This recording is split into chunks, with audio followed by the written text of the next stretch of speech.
red again, the house style following through onto the main cover image. And the best albums of Q's lifetime. It's white text on a contrasting black background, which again makes it stand out. There's no drop shadow on this either, but obviously it does stand out because it's obviously black and white. That's what we like.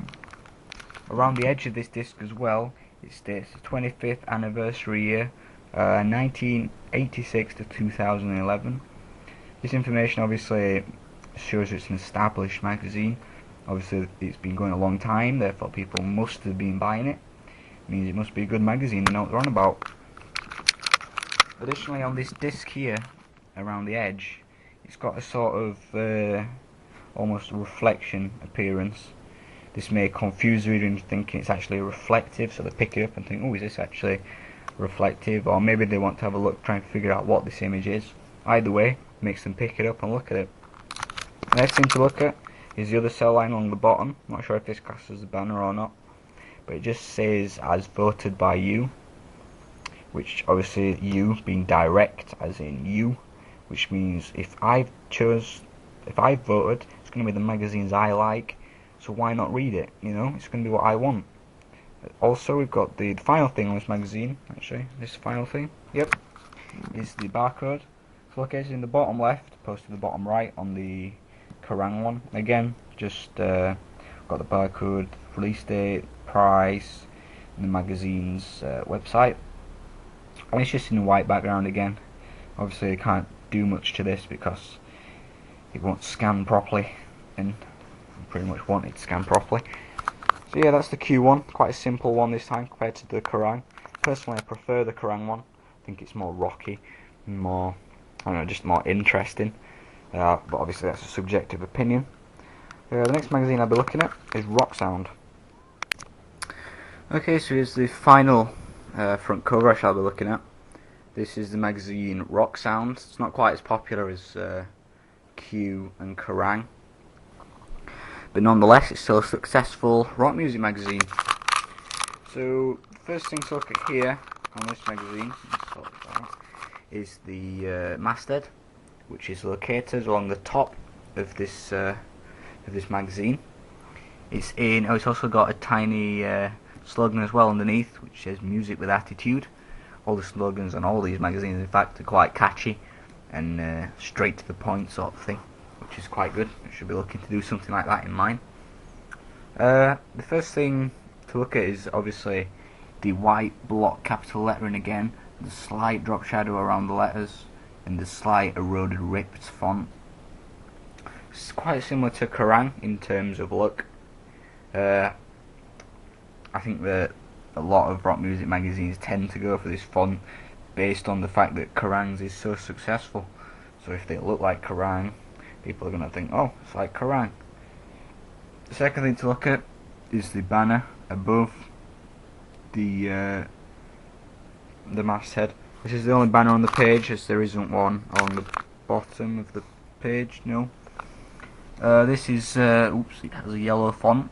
It sort of has a bright yellow, a faded yellow to a white, so it looks like a transition. It's quite nice, makes it look quite appealing.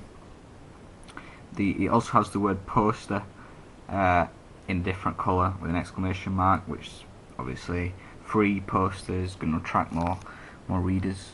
The free CD as well is also in a bright yellow font, which makes it stand out, and the little arrows at the side makes you read this, similar to the Kerrang's Plus that they have, but instead they've just used sort of an arrow effect.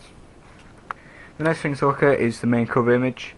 We've got a band, obviously Panic at the Disco. The main cover image again sort of goes over the top of the Rock Sound masthead. This then connotes that this band is more important than the actual magazine brand itself, which therefore connotes to the audience that this magazine is about the bands, not about them, which means that it's not going to be about the money, it's going to be about actually giving you information about bands. We've got them all looking into the camera again, all four of them, and the main singer here in front of the other three, which again shows that it's going to be about him primarily. We've also got the fact that it's medium close-up, with him looking directly into the camera, quite close to the camera, Again, noting that it's going to be quite in depth and personal to this guy. Obviously, these guys are also going to be in it, but this person is going to be the main focus of attention.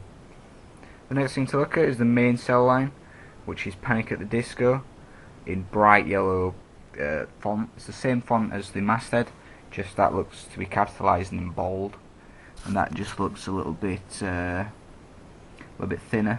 maybe not in bold. It's also a sans serif font, as you can see, with on the T and the A on the bottom. Makes it stand out and appear attractive. We've also got a pull line underneath, the sellout success of 2006, with 3 exclamation marks. The 3 exclamation marks address the mode of address slightly, by obviously 1 is the grammatically correct version, 3 is sort of more of a relaxed, informal, personal sort of level, the sort of language you'd use while talking to your friends on social networking sites sort of effect. It's in bright yellow, which makes it stand out obviously on the darker coloured clothing the Panic at the Disco's wearing.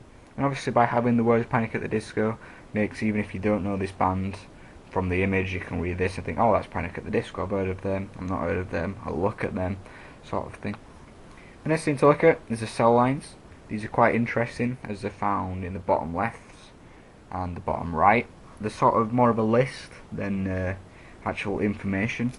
And on the left hand side it just lists bands such as a Trio, From First to Last and Scarlet. All quite popular rock bands. These appear more to be metal bands than anything. But and we've also got sort of a light yellow, white effect, which makes it stand out and appear more interesting. Again, this has also got a slight drop shadow you probably can't see because of this camera, which again I apologise about, but it's all we have. It's also in a block, again block lettering, capitalised font with fill of light yellow and white alternating. I think it just makes it look quite interesting and quite appealing. The cell lines along the left, we've got obviously more bands. We've got Funeral for a Friend, Tool and Bleeding Through. These are all again quite metally heavy bands. I presume this is what this magazine's primarily about. I don't read this one. But this time we've got a little plus. Maybe because this one's higher, slightly higher than this one. You're supposed to look at this one first. Probably. This is in bright yellow, which makes it stand out. Again, the same similar effects as what we've got going on with this one. Obviously it follows the house style. The next thing we've got here is a advertisement for a competition. I really like this effect, how we've got this peeled sticker sort of effect. Makes you look at it as though it's like looks attractive, it looks 3D, as though I just want to peel that back round and stick it on. But obviously that's just printed directly on there. It's bright yellow again, following the house style. This time we've got black contrasting font and a white font underneath. Personally, this white font is quite hard to read, but obviously the black attracts you in, and you look at the white closer to try and work that one out, which is obviously drawing you in even more. We've got words such as awesome and some rocking with the without the G. So obviously again it's the mode of address, the quite informal layout. We've got lots of exclamation marks, lots of excitement factors in this. The final thing to look at is the barcode on this one. We've got, this is slightly different, this barcode. It's got a white sort of splashed effect around the edge. Quite like it. It sort of personalises it more to this music magazine. But obviously we've still got the black barcode on the white background, the issue number, the release date and the sell price. Because obviously this is just industry standard things that are going to be needed on there. Can't change much about this again because of barcode readers and how they read things. So overall this magazine is quite, I would say it's more colourful and got more things on than the Q magazine, but it's got less on than the Kerrang one. So I think it's quite an effective front cover. I like the idea of it, and overall I think it's good. All 3 of them, in fact, I think they're all good. As well as 3 front covers, I've been asked to look at the contents page and double page spread. So first I'll be looking at the contents page. I've chose the Rock Sound Music Magazine contents page as I just thought it was quite appealing, quite attractive. I like the layout sort of thing.